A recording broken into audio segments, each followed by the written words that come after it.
Hello everyone, thank you for joining me for another video. I am so sorry it took so long.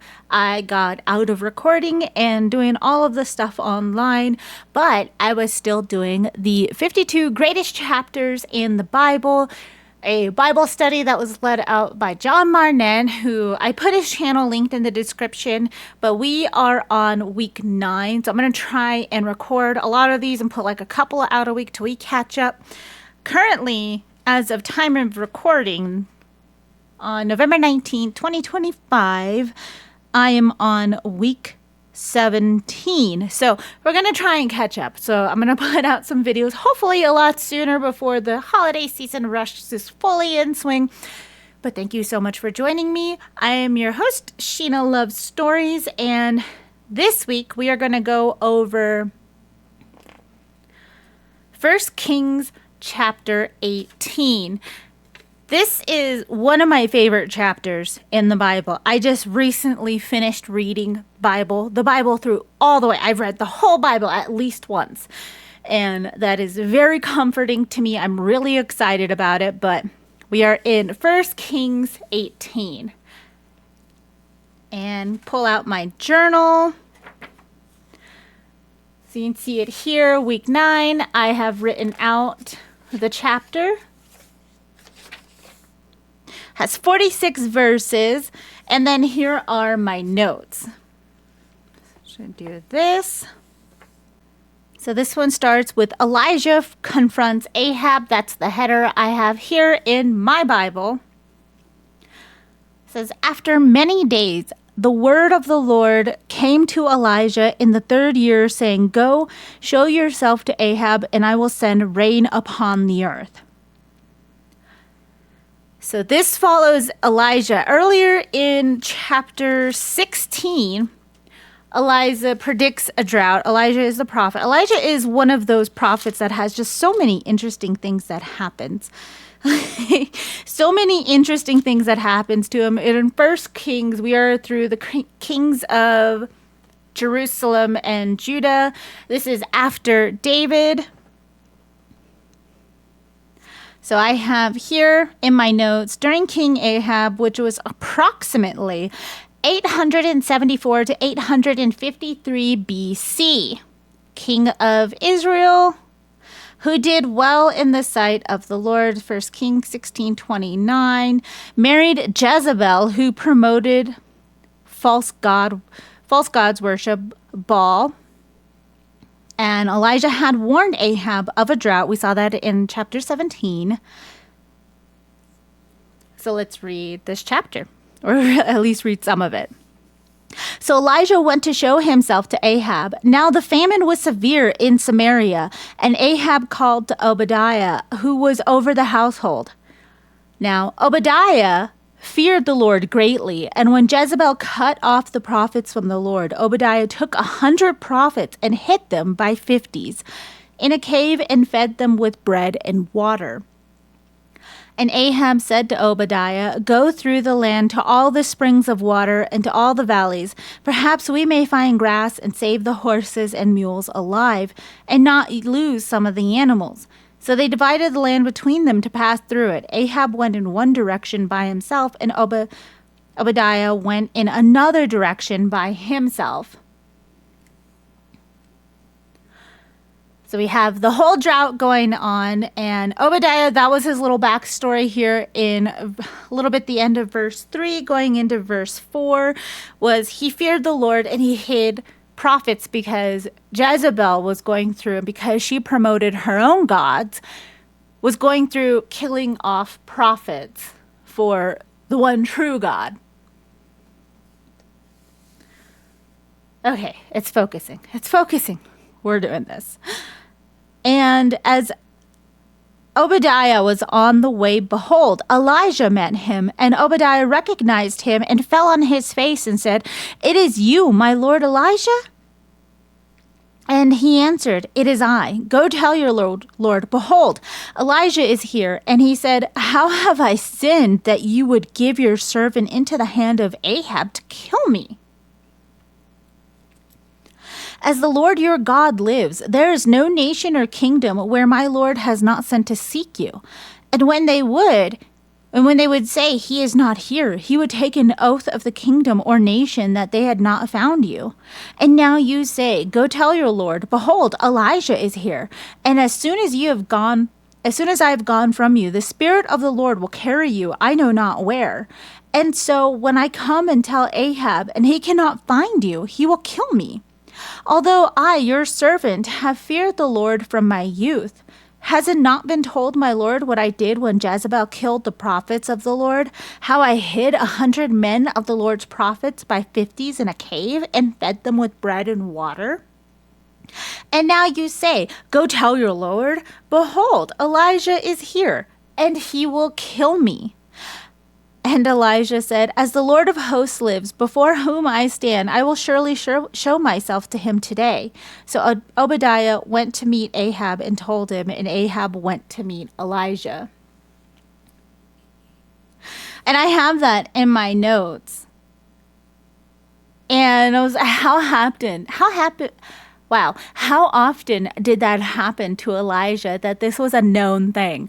Like Obadiah, he was so scared that as soon as he went to go meet Ahab, that Elijah would be taken away by the Lord, just the Spirit taken away. We see that with, what was his name? It happened in the New Testament. I'll forget. And I'll remember sometime. Let's see. After the Gospels. Is it Acts?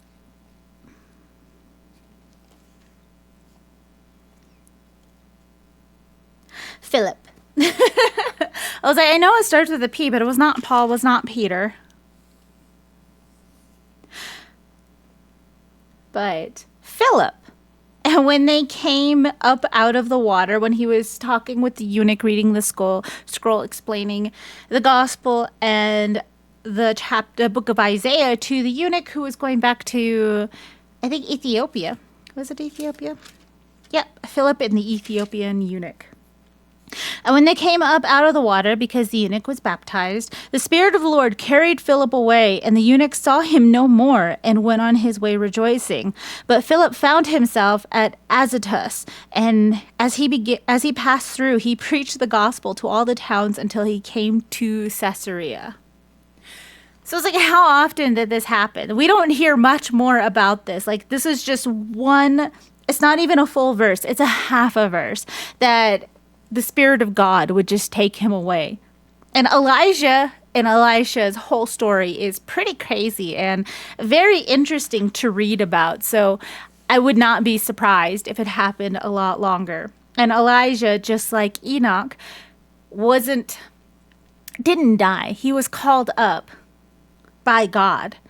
So having him just travel around through the Spirit of God, taking him places, I could see, being a thing that would happen. I just don't know how much, but enough that somebody who was not fully familiar with him working under Ahab would know that this was a common thing.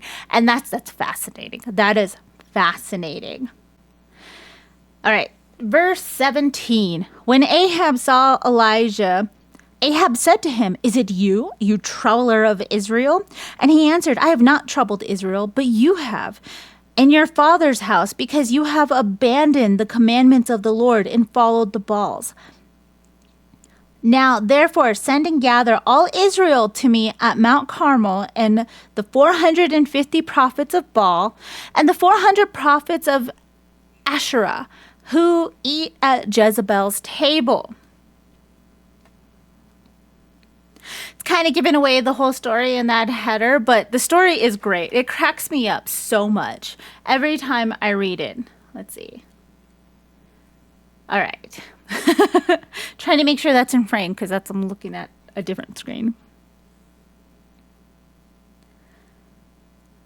So Ahab sent to all the people of Israel and gathered the prophets together at Mount Carmel. And Elijah came near to all the people and said, how long will you go limping between two different opinions? If the Lord is God, follow him. But if Baal, then follow him. And the people did not answer him a word. Then Elijah said to the people, I, even I only, am left a prophet of the Lord, but Baal's prophets are 450 men. Let 2 bulls be given to us. Let them choose 1 bull for themselves and cut it in pieces and lay it on the wood. But put no fire to it. And I will prepare the other bull and lay it on the wood. Put no fire to it. And you will call upon the name of your God. And I will call upon the name of the Lord, and the God who answers by fire, he is God. And all the people answered, it is well spoken. Then Elijah said to the prophets of Baal, choose for yourselves 1 bull, and prepare it first, for you are many. And call upon the name of your God, but put no fire to it. And they took the bull that was given them, and they prepared it, and called upon the name of Baal from morning until noon, saying, O Baal, answer us. But there was no voice, and no one answered. Just trying to read my note here.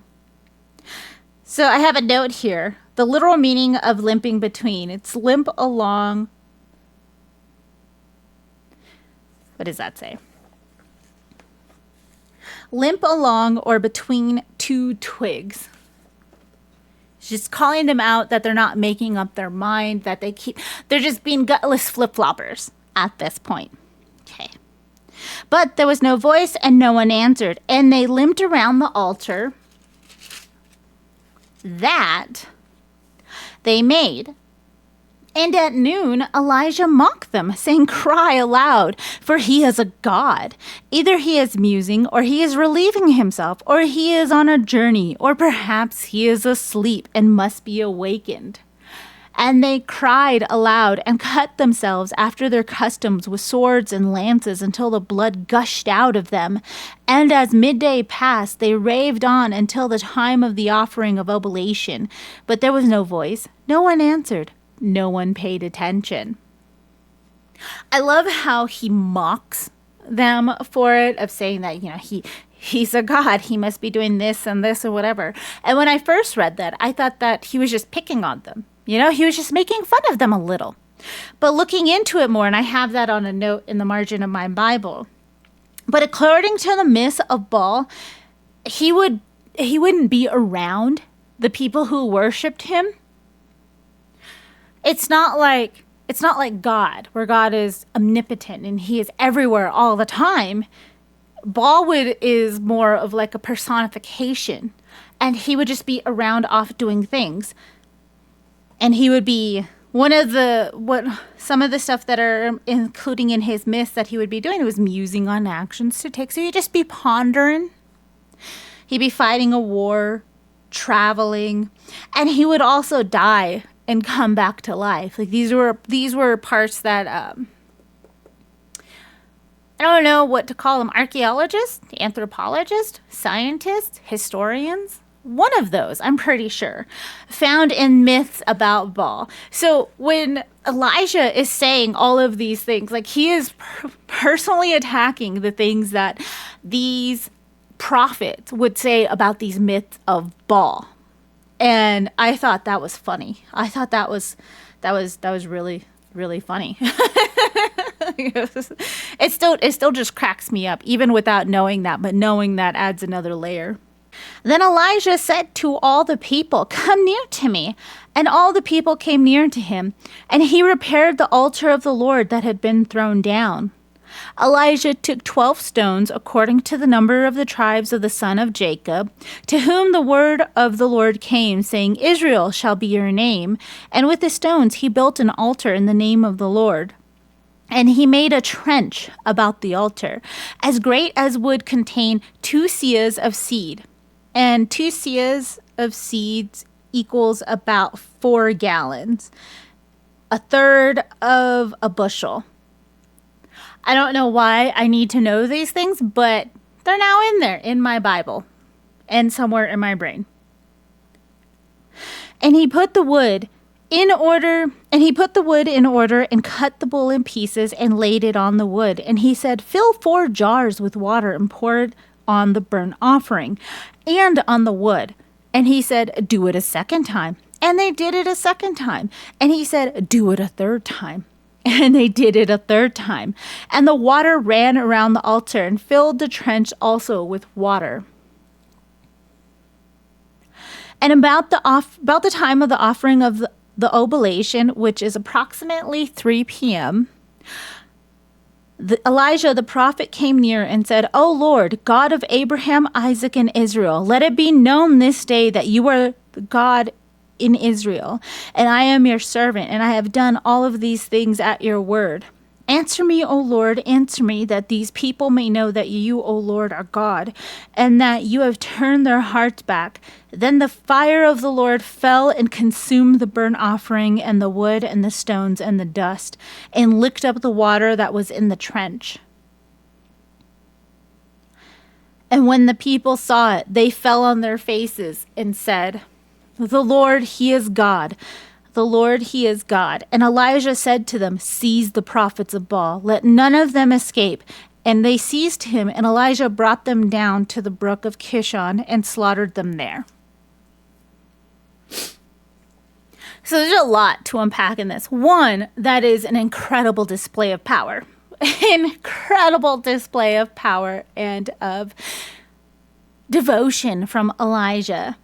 And I like how the little preamble before he cuts up the bull and has everything he's making sure that nobody can call him a liar, that nobody can say, I saw you light the wood on fire, or I saw you do this. Like, he made sure everybody realized he had the other people do it. So they put the water on the wood so everybody would know that it was not Elijah. There's no trickery involved here.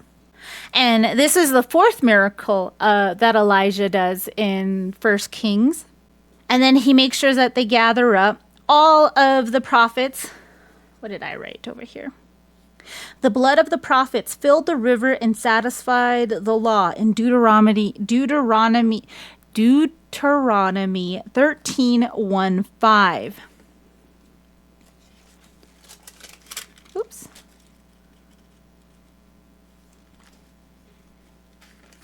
Which is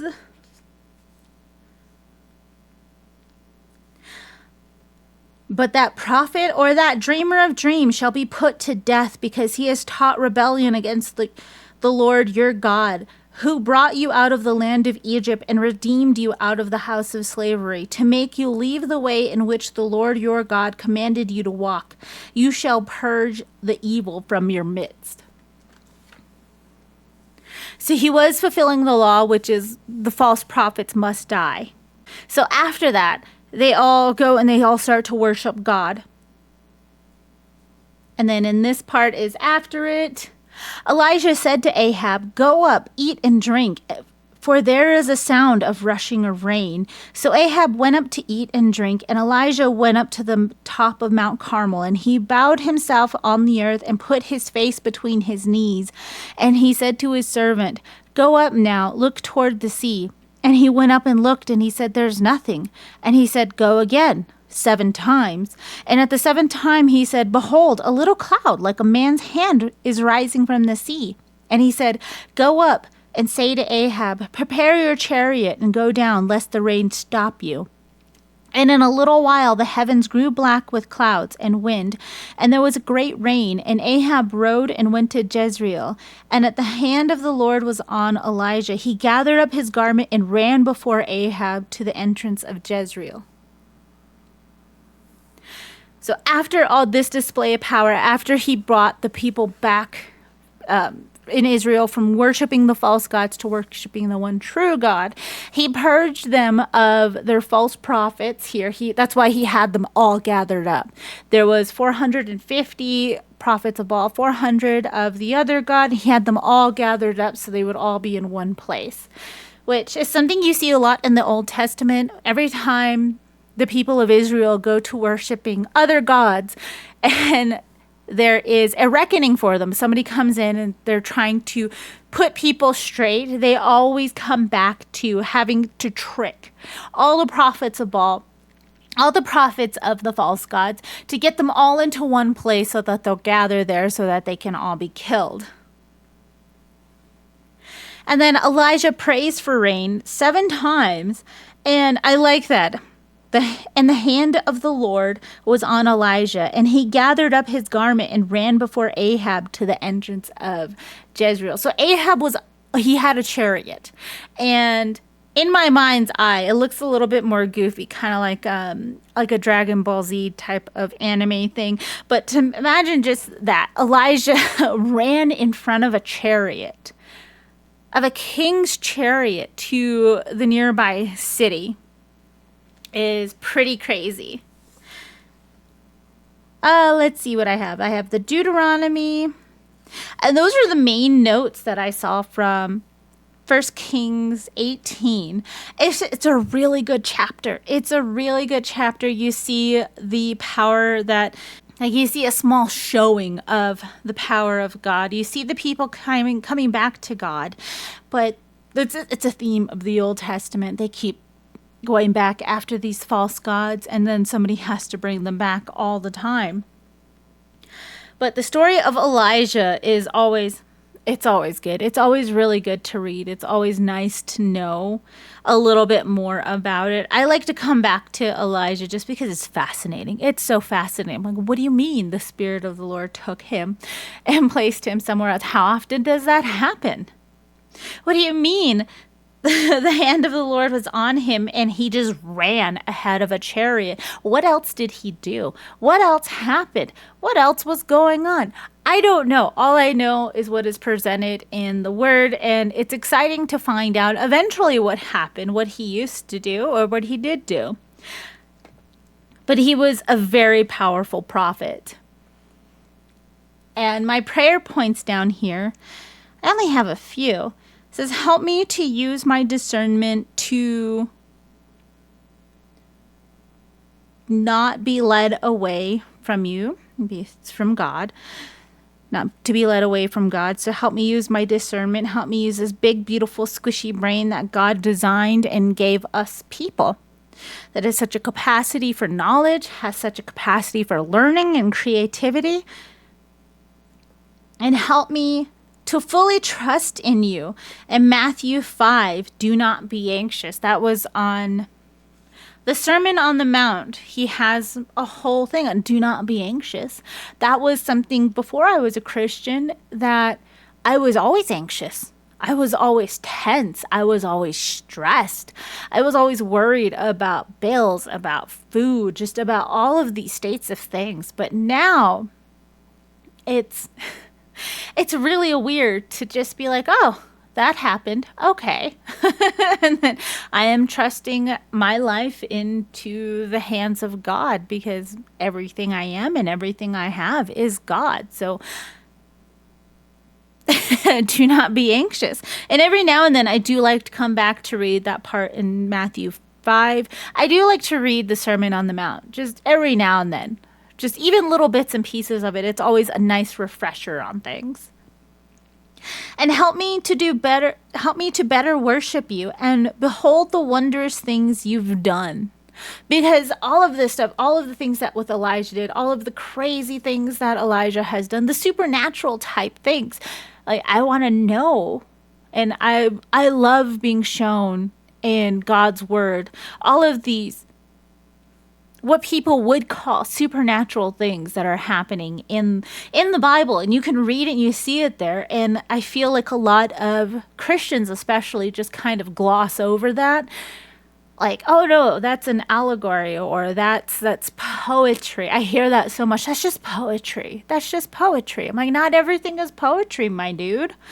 But there's some things you have to take at the value of what they're written of in the word. And I don't know why a lot of Christians have a problem with them. Like, are you serious? Like, I believe in First Genesis. We talked about it. And you believe in First Genesis. Why is everything else so hard to believe? It's an odd thing. It's an odd thing. But that was week 9 in the 52 greatest chapters of the Bible. Thank you so much for hanging out with me. Did you guys get any other notes, any other truths or these type of things, any other prayer points that you can pull? There's so many that you could pull from this chapter. I wrote this down a while ago and I'm like, oh, I feel like I'm missing a lot. So I may go back and actually just spend some time in that chapter and update this or add like a little addendum or something.